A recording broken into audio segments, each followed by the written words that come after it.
नए ड्रामा के स्टार्टिंग में हम लोग जीजी को देखते हैं। वो अपनी दुनिया में काफ़ी फ़ेमस डॉक्टर थी। वो ऑपरेशन करके निकलती है तभी वो काफ़ी ज़्यादा टायर्ड थी।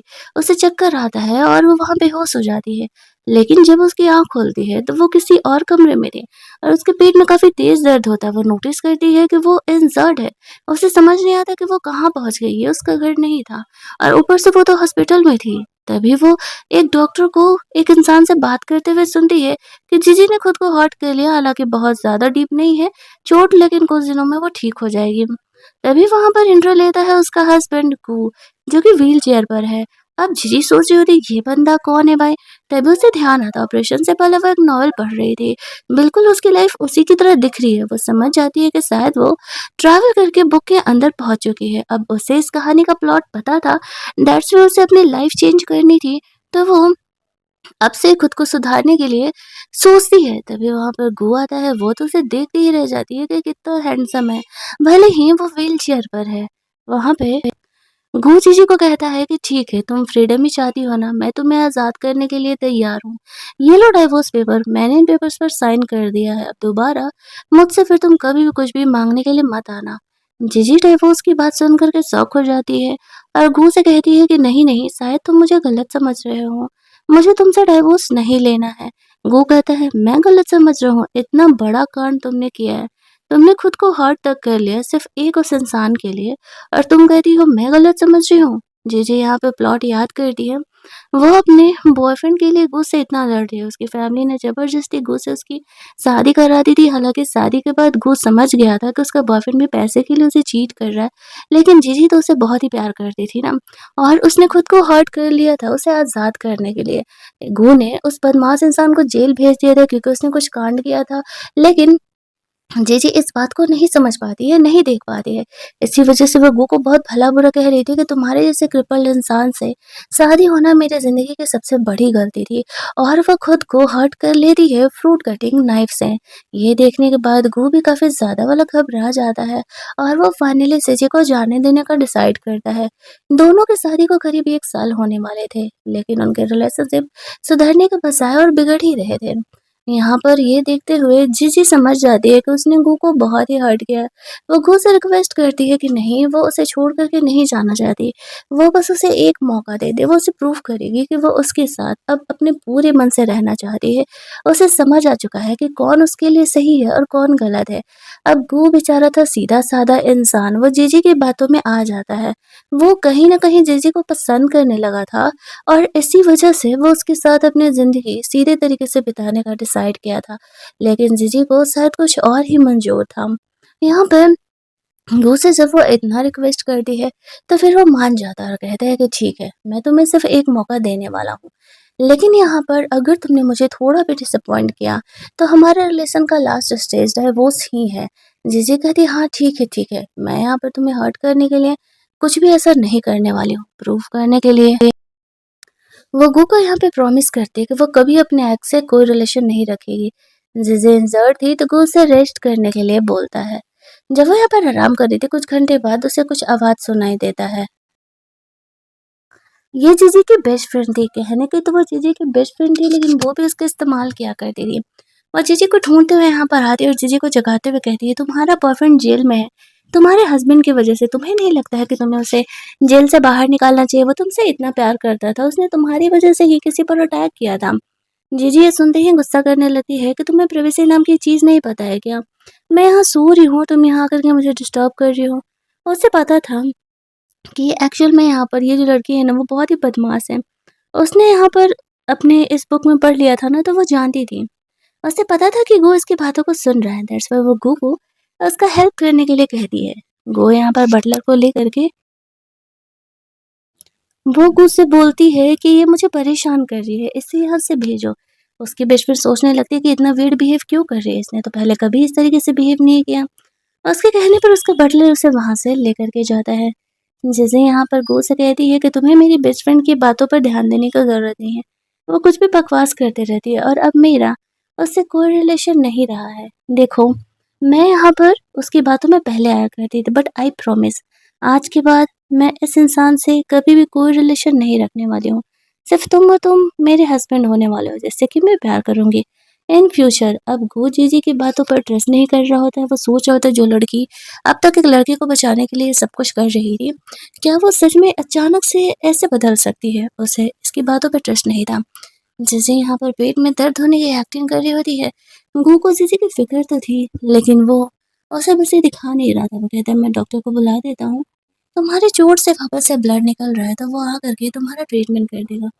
बट जीजी का कहना था कि नहीं, तुम बस मेरे साथ रहो तो मैं ऐसे ही ठीक हो जाऊंगी। गो को लग रहा होता है कि वो ये बकवास क्यों कर रही है, वो फ्लर्ट क्यों कर रही है। मुझे ये सारी चीजें अब जीजी से बिल्कुल अच्छा नहीं लगता, क्योंकि वो देख चुका था वो अपने बॉयफ्रेंड के लिए कितना कुछ करती है। बट फिर भी वो गो को इस बात का भरोसा दिलाने का कोशिश कर रही होती है। उसका हाथ पकड़ के बोलती है आई प्रॉमिस, मेरे और तुम्हारे बीच कभी भी कोई तीसरा नहीं आने वाला है। मैं बस इंसान को प्यार नहीं करने वाली हूँ। अब तक मैंने जो कुछ भी किया है उस सब चीज़ों के लिए मैं तुमसे माफ़ी मांगती हूँ, बट अब मैं ये ऐसा कुछ भी नहीं करने वाली हूँ। तो कहते तो तुमने खुद को स्टैब क्यों किया था? जीजी का कहना था वो मेरी पहले की गलती थी, बस एक बार मेरी पहले की गलती के लिए मुझे माफ़ कर दो, मैं ऐसा कुछ नहीं करूँगी। ये बोल करके वो आगे जाके गो को किस कर लेती है। ये इनके बीच कोई इंटीमेसी ना होने की वजह से गो भी शौक था कि क्या जीजी सच में अब उसे अपना मानने लगी है, जो कि वो उसके साथ ऐसे बिहेव कर रही है। वो जीजी को आराम करने के लिए भेजता है और कहता है कि वो डॉक्टर को बुला रहा है। थोड़ी देर बाद वो लोग खाना खाने के लिए जाते हैं, जहाँ पर कि जीजी चोट में दर्द होने का बहाना बना करके गो को अपने हाथों से खाना खिलाने के लिए बोलती है। वो ऐसे जानबूझ करके कह रही थी ताकि उनके बीच थोड़ा सा यहाँ पे रोमांस क्रिएट हो सके। वो यहाँ पर जीजी को एक छील करके खिलाता है और वो जानबूझ के उसके फिंगर को किस कर ले रही है। वो बस इतना दिखाना चाह रही थी कि वो एक्चुअल में गो को लेकर के सीरियस है। आफ्टर दैट वो अपने सेक्रेटरी को जीजी के बारे में पता लगाने के लिए बोलता है कि आजकल उसके लाइफ में क्या हुआ है, क्योंकि वो इतना वियर्ड कैसे बिहेव कर रही है। तो उसका सेक्रेटरी कहता है कि सब कुछ बिल्कुल नॉर्मल ही चल रहा है, जीजी ने कुछ भी एक्स्ट्रा कांड नहीं किया है। अब वो सोचने लगता है कि बस पेट में एक छोटी सी इंजरी के इंसान वजह से कोई इंसान इतना बदल सकता है, जैसे कि वो बिल्कुल डिफरेंट पर्सनालिटी ही हो, ऐसा नहीं हो सकता। बट जो भी वो नहीं चाहते हुए भी जीजी पर अब ट्रस्ट करने का डिसाइड करता है। जीजी ने इन 2 दिनों में उसे इतना तो ट्रस्ट दिला ही दिया था कि वो बदल चुकी है, लेकिन ये उसका बदलाव कब तक चलने वाला है, ये बात तो उसे भी नहीं पता था। डॉक्टर अगले दिन यहाँ पर आता है, जीजी का फर्स्ट एड करता है और कहता है टाका मैंने खोल दिया है, अगले कुछ दिनों के लिए चोट पे पानी नहीं लगना चाहिए वरना वहाँ पर दाग हो जाएगा। जीजी का कहना था ठीक है डॉक्टर, मैं इस बात का ध्यान रखूंगी। डॉक्टर के जाते ही उसे यहाँ पर कॉल आ रहा होता है उसके स्टेप मदर का। उसे याद आता है किस तरीके से उसकी तीनों बहनें और उसके स्टेप मदर मिल करके उसे उसी के घर में बुली कर रही होती है और वो बेचारी कुछ कर भी नहीं पा रही थी। उसकी लाइफ में कोई एक इंसान ऐसा नहीं था जो कि उसका सपोर्ट करे। अब वो उसे कॉल करी अब इसलिए कोई रीज़न ही होगा। जी फ़ोन उठाते तो उसके स्टेप मदर का कहना था कि तुम्हारे डैड का बर्थडे है अगले कुछ दिनों में, तो आ जाना और गो को लेते आना। गो को एक्चुअल में वो लोग इसलिए बुला रहे थे क्योंकि बिज़नेस का यहाँ पर डीलिंग वगैरह का बात हो सके। लेकिन यहाँ पर जीजी सोच रही होती है कि अगर मैं उसे लेकर के जाऊँगी तो वो लोग उसका इंसल्ट ही करेंगे। इसी वजह से वो आने से मना कर देता है। तो उसका डैड यहाँ पर गो को कॉल करके पार्टी में आने के लिए कहता है। ये कहता है कि मेरा 50th बर्थडे है एंड आई विश कि आप दोनों ही यहाँ पर हमारे घर आते। जीजी से भी मिले कितने दिन हो गया है। इमोशनल ड्रामाबाजी करने की वजह से गो सोचता है कि हाँ ठीक है भाई, और जब जीजी का डैड बुला रहा है तो जाने में क्या ही हर्ज है। खाना खाते समय गो जीजी से कहता है कि तुम्हारे फादर का कॉल आया था, वो हमें बुला रहे थे और मैंने जाने के लिए हाँ कह दिया। जीजी का कहना है कि तुम सच में जाना चाहोगे? तुम्हें पता है कि मेरी फैमिली कितना ही बदमाश है और वो हमेशा ही तुम्हारा इंसल्ट ही करेगी। इनको का कहना था कि नहीं, इस बार वो लोग ऐसा नहीं कर पाएँगे, क्योंकि उन्हें मेरी कंपनी से प्रोजेक्ट चाहिए। जीजी कहती है कि डोंट वरी, मैं उन्हें तुम्हें बुली करने भी नहीं दूँगी, मैं तुम्हें प्रोटेक्ट करूँगी। अब गो के लाइफ में जीजी ने पहली बार ऐसा बोला था कि वो उसे प्रोटेक्ट करने वाली है, तो वो ये सुनकर के मन ही मन खुश तो हो रहा था, लेकिन वो जीजी को ये फीलिंग्स दिखाता नहीं है। पार्टी में जाना था, जीजी सोच रही होती है कि वो किस तरीके से प्रिटी बने। उसे याद आता है पिछले कुछ दिनों में गो ने उसे कुछ ड्रेसेस गिफ्ट किए थे, तो वो उन्हीं ड्रेसेस में से एक ड्रेस चूज करती है। मस्त-मस्त वाला रेडी होकर के वो नीचे आ रही थी। कुछ देर से गो यहाँ पर जीजी के आने का इंतज़ार कर रहा था और जब वो इस तरीके से नीचे आती है तो वो उसे देखते रह जाता है, क्योंकि वो बहुत ही खूबसूरत लग रही थी। इतनी खूबसूरत कि उसका सेक्रेटरी भी उसका बड़ाई करने लगता है कि जीजी एक्चुअल में काफ़ी प्रिटी लग रही हैं। आफ्टर दैट वो दोनों जीजी के घर के पार्टी के लिए निकलते हैं। जी, जी, यहाँ पर गो को अपनी पार्टी में लेकर के जाती है, जहाँ पर के सब देख कर के सोच रहे थे कि ये इतनी हैंडसम लड़की, इतनी प्रिटी लड़की, इतने हैंडसम लड़के के साथ क्या कर रही है। लेकिन उसकी फैमिली का तो अलग ही मुँह बना हुआ था। इस तरीके से भला कहाँ ही वो उसे इनके साथ अच्छे रिलेशनशिप में देख सकते थे। वो यहाँ पर उसके डैड को गिफ्ट वगैरह देता है, जहाँ पर कि वो खुश हो जाते हैं क्योंकि वो बहुत ही महँगी पेंटिंग थी। साथ ही में वो यहाँ पर गो को स्टडी रूम में चलने के लिए बोलते हैं, ताकि बिज़नेस के बारे में कुछ डील कर सकें। बट उसका सेक्रेटरी कहता है कि हमारे बॉस बहुत ही बिज़ी हैं और फ़िलहाल यहाँ पर वो उनसे कोई भी इस तरीके से डिस्कशन नहीं कर सकते हैं, और फिर वो वहाँ से जाने लगता है। तो बहाना करके यहाँ पर जीजी को रोक लेते हैं और कहते हैं कि ठीक है, तो फिर जीजी को यहाँ पे रहने दो। काफ़ी दिनों बाद यहाँ पर घर आई है तो हमें अच्छा लगेगा। तो जीजी भी यहाँ पे रुक जाती है और गो चले जाता है। उसके जाने के बाद यहाँ पर इस तरीके से वो लोग उसे स्टडी में चलने के लिए बोलते हैं, जहाँ पर कि उन लोगों ने उसे बुली किया था, बट वो रुक जाती है। थोड़ी देर बाद उसकी दूसरी सिस्टर उसे बुली करने के लिए यहाँ पर आती है, तो जीजी यहाँ पर उसे अच्छा खासा सबक सिखाती है, क्योंकि उसे पता था कि पिछली बार इन लोगों ने क्या किया था। इसी वजह से वो उसने खुद को पहले से ही प्रिपेयर करके रखा हुआ था। लेकिन यहाँ पर जो उसकी बहन थी, वो जीजी पर ही ब्लेम डालने लगती है कि वो उसे बुली कर रही है, और यहाँ पर मॉम लोग कंप्लेन करने लगती है कि मॉम डैड ये मुझे बुली कर रही है। उसके मॉम डैड उस पर गुस्सा करने लगते हैं कि वो अपनी छोटी बहन को कैसे उसे बुली कर सकती है उसके स्टेप मदर से। एक्चुअल में उनके 3 बच्चे थे, और यहाँ पर वो तीनों बच्चे इस तरीके से जीजी को बिल्कुल भी पसंद नहीं किया करते थे। तो यहाँ पर जो जीजी थी वो कहाँ ही किसी की बात सुनने वाली थी, लेकिन वो लोग गार्ड वगैरह को बुला लेते हैं उसे बुली करने के लिए, उसे परेशान करने के लिए। और इन्हें तो ऐसा लग रहा था कि अब गो तो गया और कोई उसके सपोर्ट में नहीं आने वाला है। लेकिन इधर जब गो को पता चलता है कि एक्चुअल में जीजी के घर में वापस से लड़ाई हो गया है और वो लोग जीजी को इस तरीके से बुली कर रहे हैं, तो वो सब कुछ छोड़ करके जीजी को देखने के लिए निकल जाता है। और यहाँ पर जब वो वहाँ पर पहुँचता है, तो इस तरीके से जो है वो उन लोग बहाना करने लगते हैं कि एक्चुअल में हमें तो पता ही नहीं था, ये लोग बस आपस में ऐसे प्रैंक कर रहे थे। छोड़िए, आप इनके बीच में कहाँ आ रहे हैं, ये तो दोनों बहनों की बात है। लेकिन वैसे कह रहा था कि अच्छा, तो आपके घर में ये प्रैंक होता है?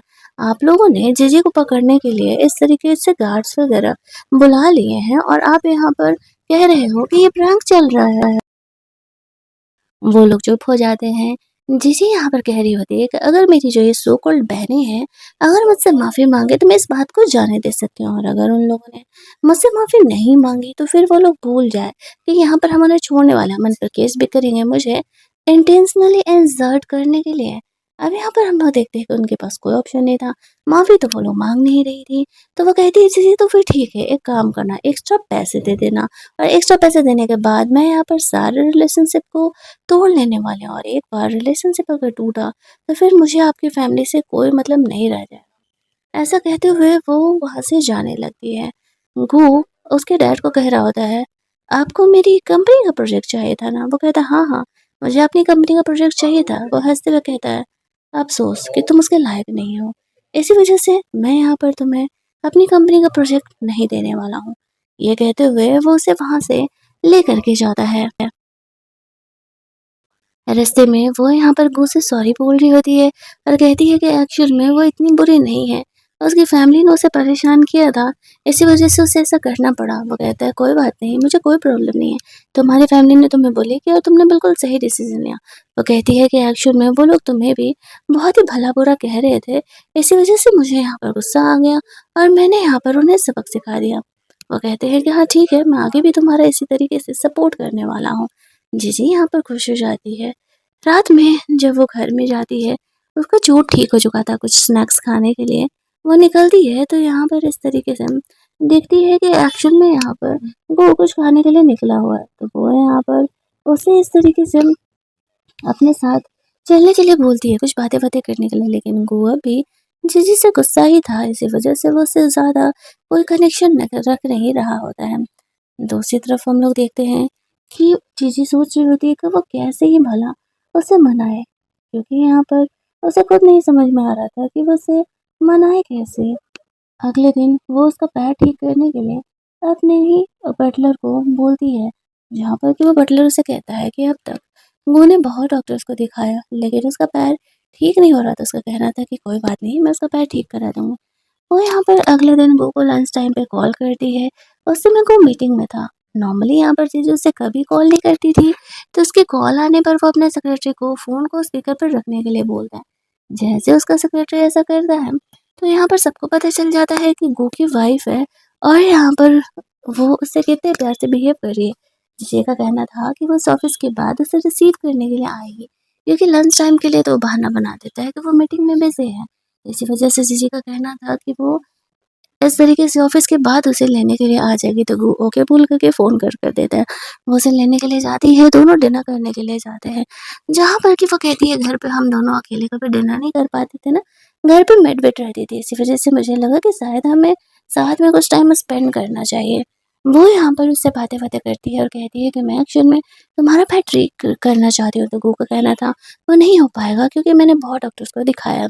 जीजी एक्चुअल में बहुत ज़्यादा ही मेडिकल वगैरह जानती थी, इसी वजह से वो उसे कह रही होती है, लेकिन वो उसकी बात सुनने के लिए तैयार नहीं था। वो उठ करके वॉशरूम जाने लगती है, जहाँ पर कि उसका ड्रेस थोड़ा-सा खराब हो गया था। वॉशरूम क्लीन करके जब वो आ रही होती है, तो उसकी बहन, जिसकी कि शादी यूएस में किसी बिज़नेसमैन से हुई थी, वो यहाँ पर आई हुई थी। उसे उसकी मम्मी से पता चला था कि जीजी किस तरीके से उन्हें बुली कर रही होती है। तो वो यहाँ पर ये बातें उससे बता रही थी कि तुम्हारी मेरी मॉम कह रही थी कि तुम हमें इस तरीके से बुली कर रही हो। वो हँसते हुए कहती है, "अच्छा, ये मॉम ने कहा? मुझे तो पता ही नहीं था। मुझे तो ऐसा लगा कि शायद तुम ही लोग मुझे बुली कर रहे थे। पर हाँ, अगर तुम मेरे और मेरे हस्बैंड के पीछे पड़ोगी तो मैं तुम्हें अच्छा सबक सिखाऊँगी।" उसकी बहन वहाँ से जाने लगती है, तभी उसकी नज़र वहाँ पे गो पे पड़ती है। वो सोचती है कि अच्छा मौका मिला है यहाँ पर गो से बदला लेने का और उसे सबक सिखाने का। वो उससे जाती है बात करने के लिए।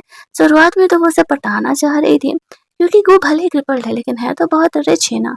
लेकिन जब गो उसे भाव नहीं देता है, तो उसे भी इस बात को लेकर के काफ़ी गुस्सा आने लगता है कि ये लड़का उसे इग्नोर कैसे ही कर सकता है। और इसी चीज़ से गुस्सा होकर के वो यहाँ पर एक वेटर वहाँ से सूप लेके जा रहा था, तो वो उसे गिराने लगती है, लेकिन ज़िज़ी वहाँ पर आ जाती है, गू को सेव करती है और सूप उसके ऊपर गिर जाता है। अब यहाँ पर वो ऐसे रिएक्ट कर रही थी जैसे कि उसने तो कुछ किया ही नहीं। गो यहाँ पर ज़िज़ी की फ़िक्र कर रहा था कि वो ठीक तो है ना, उसके ऊपर ऐसे गरम सूप यहाँ पर गिर गया था। उस वेटर को लगता है कि शायद उसी की गलती है, तो वो सॉरी-सॉरी कहने लगता है। जीजी का कहना था कि इसमें गलती तुम्हारी नहीं है, तुम्हें यहाँ पर इस तरीके से मेरी बहन ने गिराया है। वो अपनी बहन को सबक सिखाने के लिए वाइन लेकर के उसके सर के ऊपर गिरा देता है। ये देखते ही आसपास के लोग कहने लगते हैं कि तुमने जानबूझ करके ऐसे उसे क्यों bully किया। तभी उसकी बहन का बॉयफ्रेंड यहाँ पर आ जाता है उसका सपोर्ट करने के लिए। वो ये देखते ही और ज़्यादा गुस्सा आ जाती है कि एक तो ये चीटिंग कर रही है और ऊपर से मुझसे ज़बान लड़ा रही है आकर के। और ये बात उसकी बहन नहीं चाहती थी कि किसी को पता चले कि इस तरीके से उसका अफेयर एक्चुअल में चल रहा है। जब यहाँ पर जीजी पुलिस बुलाने के लिए बोलने लगती है कि सीसीटीवी के थ्रू तो पता चल ही जाएगा कि यहाँ पर क्या चलने वाला है, तो वो जीजी से रिक्वेस्ट करने लगती है और नहीं चाहती थी कि उसकी चीटिंग सामने आए, वरना उसका हस्बैंड उसे छोड़ देगा, तो फिर तो वो कहीं की नहीं रह जाएगी। अब यहाँ पर हम लोग देखते हैं कि वो यहाँ पर जीजी से रिक्वेस्ट करने लगती है। काफ़ी मांगने के बाद जीजी उसे वहाँ से जाने देती है। घर जाकर के वो अपनी भीड़ पर दवा लगा रही होती है, तभी वहाँ पर वो आ जाता है और वो एक्चुअल में उसका दवा लगाने में हेल्प कर रहा था और साथ ही में वो उसकी बात भी मानते हुए कहता है कि ठीक है, मैं यहाँ पे ट्रीटमेंट कराने के लिए तैयार हूँ, अगर तुम चाहती हो तो। उसकी ये बातें सुन कर के वो बहुत ही ज़्यादा वाली खुश हो जाती है कि चलो कम से कम वो उसकी बात तो मान रहा है। वो उसे कहती है मैं चाहती हूँ कि तुम जल्दी से ठीक हो जाओ। वो सोच रहा होता है कि क्या जीजी सच में चाहती है। उसे फ़र्क पड़ता है मेरे पल होने या ना होने से। और इस बात को लेके कहीं न कहीं खुश हो रहा था कि एटलीस्ट वो उसके बारे में सोच तो रही है। जीजी यहाँ पर गो को ट्रीटमेंट करने से पहले खुद के पैर पर एक्यूपंक्चर करके कोशिश कर रही होती है, ताकि वो गो को पूरी तरीके से ठीक कर सके। यहाँ पर इस वजह से उसके पैरों में भी दर्द रहता था, क्योंकि उसे पेन चुभ होना पड़ता था अपने पैर पर ना, और इसका ये पैर तो नॉर्मल था। बिल्कुल यहाँ पर इसी तरीके से यहाँ पर हम लोग देखते हैं उसे उसके स्टेप मदर का कॉल आता है और वो जीजी पर गुस्सा कर रही थी कि वो उसकी बहन के साथ ऐसा कैसे करे। जीजी कहती है पुलिस केस तो हो करके रहेगा। मैंने पहले ही कहा था कि इस तरीके से अगर उसने मुझे छेड़ा तो उसके लिए सही नहीं होगा, लेकिन उसे मेरी बातें समझ में नहीं है और वो मुझे बुली करने के लिए ये सब कुछ कर रही थी, तो फिर पनिशमेंट तो उसे मिलने ही वाला है। तो उसकी मॉम कहती है कि तुम्हारी कुछ पर्सनल चीज़ें मेरे पास है जो कि तुम्हारी मॉम से रिलेटेड है। अगर उन्हें लेना चाहती हो तो तुम्हें इस प्लेस पर मुझसे मिलने के लिए अकेले आना पड़ेगा। जैसे जानती थी कि उल्लू बना रही है, लेकिन फिर भी वो उन चीज़ों को लेने जाना चाहती थी, क्योंकि ये चीज़ें, ये मेमोरी ओरिजिनल ओनर से जुड़ी हुई थी। अब चीज़ें ओरिजिनल ओनर तो है नहीं, दैट्स व्हाई वो उससे मिलने जाने का डिसाइड करती है और इस तरीके से गू को इस बारे में नहीं बताती है कि वो बेकार में ही टेंशन लेगा। यहाँ पर वो चीज़ गू को नहीं बताती कि उसने अपने पैर पे एक्यूपंक्चर किया है, लेकिन दर्द की वज़ह से एक्चुअल में उसे अच्छे से चला नहीं जा रहा था। गू उससे मिलता है तो यहाँ पर वो बेचारी ढंग से चल नहीं पा रही थी और वो गो के लैप में जाकर के बैठ जाती है। गो से पूछते हैं क्या हुआ है तो जीजी उसे नहीं बताती है, बहाना कर देती है। उसे बस चक्कर आ रहे हैं। वो घर की मेड को बोल देता है जीजी का थोड़ा एक्स्ट्रा ख्याल करने के लिए, अगर एक्चुअल में उसकी तबीयत खराब है तो। जीजी तो यहाँ पर चक्कर आने की एक्टिंग कर रही थी। अगले दिन वो अपनी मॉम से मिलने के लिए चली जाती है। वो उसे होटल के कमरे में बुलाई हुई थी। उसके बॉक्स उसे दे देती है, लेकिन जाने से पहले उसे मिल्क पीने के लिए ऑफ़र करती है क्योंकि उसे पता था कि वो ड्रिंक तो करेगी नहीं। जीजी वहाँ पर वो मिल्क पी लेती है और जैसे ही वो मिल्क पीती है तो उसे चक्कर आने लगता है। उसकी स्टेप मदर कहती है कि तुम्हें क्या लगा था, मैं इतनी आसानी से तुम्हें यहाँ से जाने देने वाली हूँ? तुम यहाँ पर मेरे चाल में फँस चुके हो और मैं तुम्हारा अब इंसल्ट करवाऊँगी ताकि इस तरीके से तुम ज़्यादा ना उछल सको।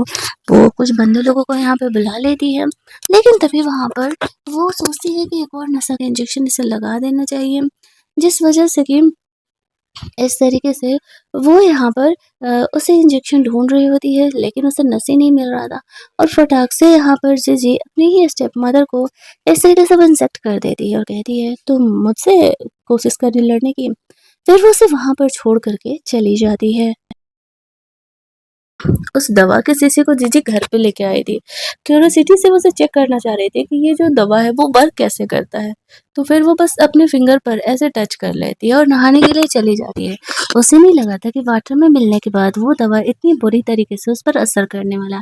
अब वो उस दवा के नशे में आ चुकी थी और अब वो इससे बाहर कैसे आए? तभी वहाँ पर गू ऑफिस से उसे ढूँढते हुए आता है।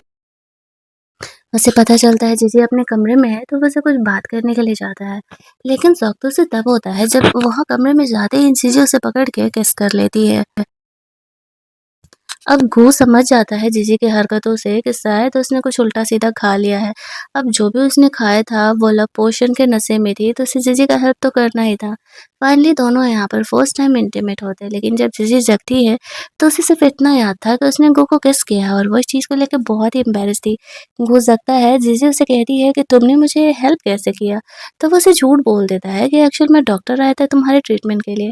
वो जानता था कि जीजी यहाँ पर काफ़ी एम्बैरेस फ़ील करेगी, इसी वजह से उसने यहाँ पर उसे इस तरीके से झूठ बोला था। अब यहाँ पे जीजी सोच रही होती है वो इतनी तो बुरी नहीं दिख रही है कि वो इस तरीके से उसे रिजेक्ट कर रहा है। आखिरकार चल क्या रहा है? उसे लगता है थोड़ा-सा और अपनी बॉडी को हॉट-हॉट बनाना पड़ेगा। जब जीजी आराम कर रही थी तब जीजी के डैड यहाँ पर गुस्से में गू से मिलने जीजी से मिलने के लिए आए थे क्योंकि उसकी मॉम की काफ़ी बदनामी हो रही थी। जीजी ने ये बात न्यूज़ में फैला दिया था। यहाँ पर इस तरीके से उसे देख कर के गू यहाँ पर जाता है बात करने के लिए, बोलता है कि मेरी वाइफ़ सो रही है, बताओ क्या बात करना है आपको? उसके डैड कहने लगते हैं कि जीजी ने मेरी वाइफ़ के साथ इतना गलत किया और मुझे जस्टिस चाहिए। उसका कहना था जब जीजी ने आपकी फैमिली से रिश्ता तोड़ लिया था तो फिर आपकी बीवी ने उसे क्यों ही मिलने के लिए बुलाया? आपको नहीं लगता है कि आपको मुझे ये जस्टिफ़िकेशन देना चाहिए कि आखिरकार चल क्या रहा है? अब लगता है कि आपको मुझे थोड़ा सबक सिखाना ही पड़ेगा। आप लोगों ने मेरी वाइफ़ को कुछ ज़्यादा ही पोलाइटली ले लिया है। ऐसे बोलते हुए वो उसे सबक सिखाने के लिए कहते हैं और कहते हैं कि आज के बाद अगर मेरी बीवी का मैटर में तुम लोगों को कभी नाम आए, तो ये तुम लोगों के लिए सही नहीं होने वाला है। और साथ ही में वो उनके साथ सारे टाई अप कैंसल कर लेता है। जीजी के डैड के जाने के बाद वो यहाँ पर उसकी कंपनी को बैंकरप्ट करने का ऑर्डर दे देता है। जीजी इन बातों को सुन लेती है और वो उसे थैंक्स बोलने लगती है उसका इतना सपोर्ट करने के लिए, उसे इतना प्यार जताने के लिए। वो कहता है मैंने तुम्हें पहले ही कहा था कि तुम वाइफ हो मेरी। इधर जब जीजी के डैड घर जाते हैं तो सबको पता चल जाता है कि अब उनकी कंपनी बैंकरप्ट होने वाली है। गू ने हेल्प करने से मना कर दिया। उसकी बड़ी बहन का चीटिंग जिसे ने रिवील कर दिया, जिस वजह से कि अब उसका हस्बैंड भी उसे डाइवोर्स दे रहा है। मतलब उसकी फैमिली पूरी तरीके से बर्बाद हो चुकी है। जीजी के डैड इन सब का जिम्मेदार जीजी को मॉम को डाल रहे थे। अगर उन्होंने ऐसा घटिया चाल नहीं चला होता तो वो दोनों कभी बैंकरप्ट उसकी फैमिली होती ही नहीं। अगले दिन जैसे एक लेडी डॉक्टर से मिलने के लिए जाती है जो कि गू का पैर का ट्रीटमेंट किया करती थी। वो कहती है कि एक्चुअल में मैं भी एक डॉक्टर हूँ और मैं गू को बताना नहीं चाहती हूँ कि मैं उसे ट्रीट कर रही हूँ और मैं बस चाहती हूँ कि तुम मेरा नाम लो। वो डॉक्टर यहाँ पर उसकी बात मान जाती है और सोचती है कि मैं गू को पसंद करती हूँ। ये बहुत ही अच्छा तरीका है, मैं उसके सामने अपनी इमेज भी बना लूँगी और फिर जीजी को अलग कर दूँगी। तो वो जीजी की बात मान जाती है। जीजी यहाँ पर वापस से अपने पैरों का पहले ट्रीटमेंट कर रही होती है ताकि वो गू को ट्रीट कर सके।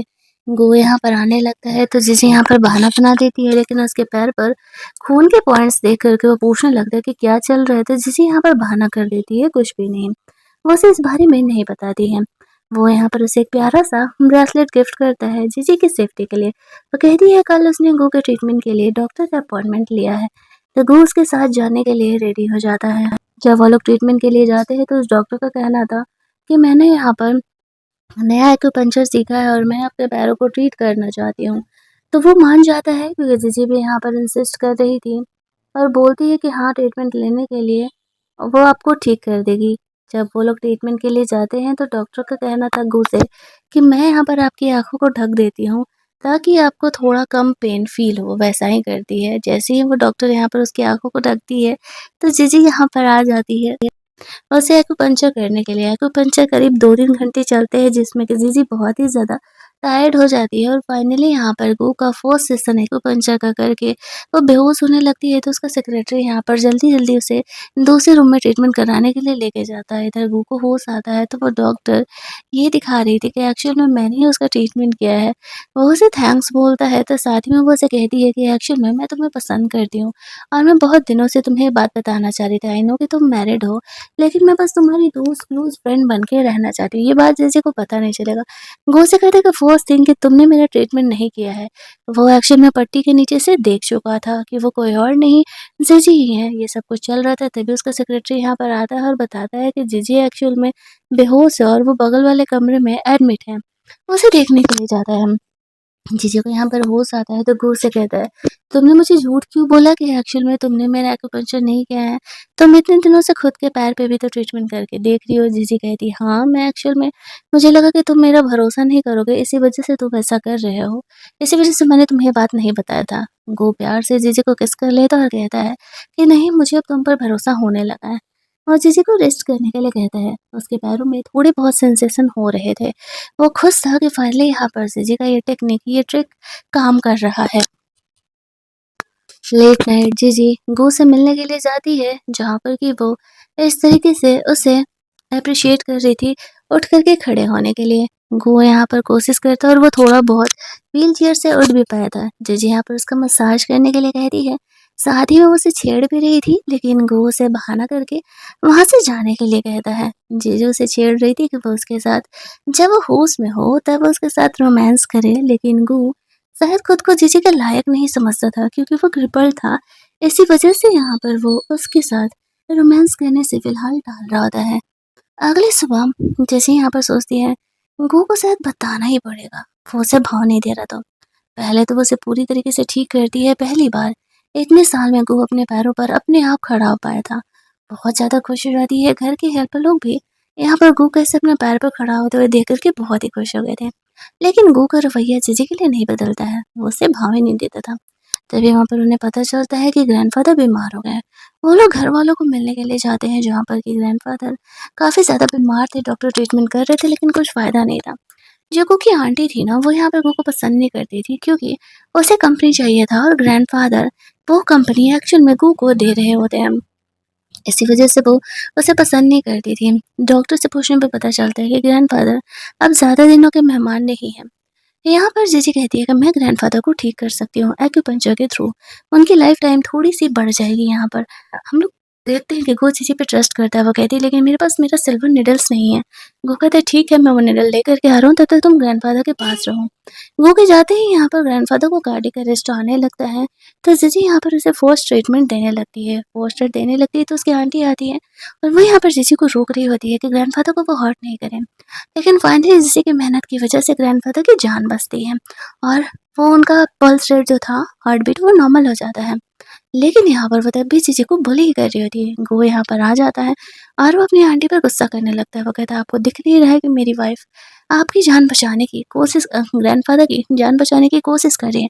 ऊपर से आप उन्हें ही गलत ठहरा रही हो।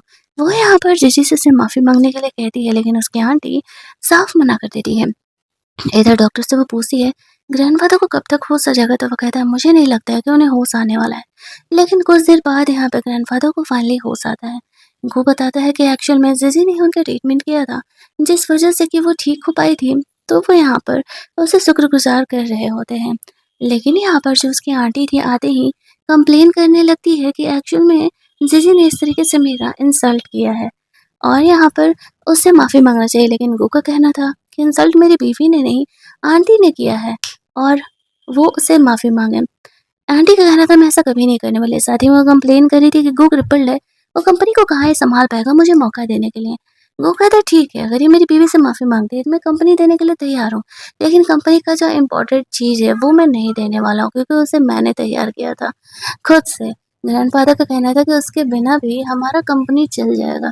उसकी आंटी ओवर कॉन्फिडेंट थी कि वो सब कुछ सँभाल लेगी और यहाँ पर इतना ज़िद करने पर, इतना रिक्वेस्ट करने पर उसे वो कंपनी देने के लिए हाँ कह दिया जाता है। लेकिन यहाँ पर वो जानता था कि उसके उस पेटेंट के बिना ये काम नहीं चल पाएगा, तो वो जीजी को लेकर के वहाँ से चले जाता है।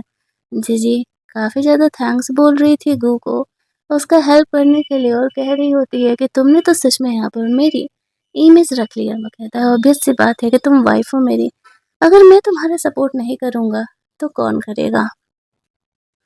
होता वही है जो गू जानता था। उसकी आंटी नहीं सँभाल पाती है कंपनी को, परेशान होने लगती है, कंपनी के शेयर्स डाउन होने लगते हैं, कंपनी लॉस में जाने लगती है। गू ने तो पहले ही अंकल को कहा था कि ऐसा कुछ ग्रैंडफ़ादर को कहा था कि ऐसा कुछ होने वाला है। उसकी आंटी समझ जाती है कि फाइनली उनमें इतनी हिम्मत नहीं है कि वो कंपनी को सँभाल सके। इधर हम लोग देखते हैं कि उसका सेक्रेटरी यहाँ पर गू का हेल्प कर रहा होता है।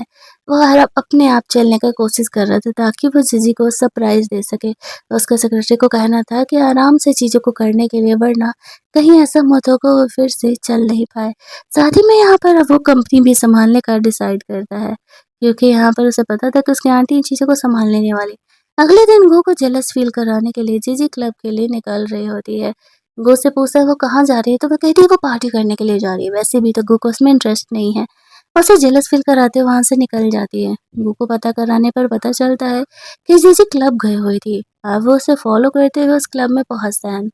जीजी को उसका सेक्रेटरी मैसेज कर देता है। उसके सेक्रेटरी के साथ मिल कर के वो ये सारे काम कर रही होती है। मेल मॉडल्स को उसने बुक किए थे और यहाँ पर गो के आने पर वो उन मेल मॉडल्स को उसे एंटरटेन करने के लिए बोलने लगता है। गो यहाँ पर आकर के जीजी को कहता है कि तुमने तो मुझसे कहा था कि तुम सिर्फ़ मुझसे प्यार करने वाली हो।